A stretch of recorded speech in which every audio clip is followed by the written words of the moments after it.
It's very helpful for people to hear that they should make themselves competent and dangerous and take their proper place in the world. Competent and dangerous? Why dangerous? Because it's the alternative to being weak.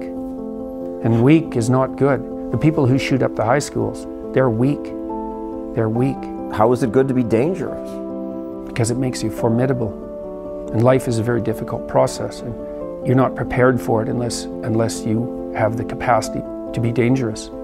That doesn't mean that you should be cruel. It doesn't mean any of that. There's a statement in the New Testament, the meek shall inherit the earth. But the meek isn't well translated. It means something more like, those who have swords and know how to use them but keep them sheathed will inherit the world. That's a way better way of thinking about it. You have to be powerful and formidable and then peaceful, in that order, right? And that's not the same as being naive and weak and harmless, which is what young men are being encouraged to be. It's like, that's a very bad idea. It's a very bad idea, because naive, weak, and harmless means that you can't withstand the tragedies of life.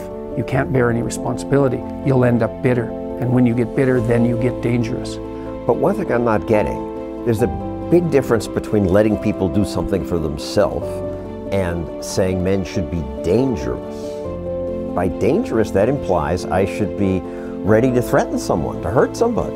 No, you should be capable of it, but that doesn't mean you should use it. Like, if you're not a formidable force, there's no morality in your self-control. If you're incapable of violence, not being violent isn't a virtue. People who teach martial arts know this full well, right? If you learn a martial art, you learn to be dangerous, but simultaneously you learn to control it. Both of those come together. And the combination of that capacity for danger and the capacity for control is what brings about the virtue. Otherwise, you confuse weakness with moral virtue. I'm harmless, therefore I'm good. It's like, no, that isn't how it works. That isn't how it works at all. If you're harmless, you're just weak. And if you're weak, you're not going to be good. You can't be, because it takes strength to be good. It's very difficult to be good.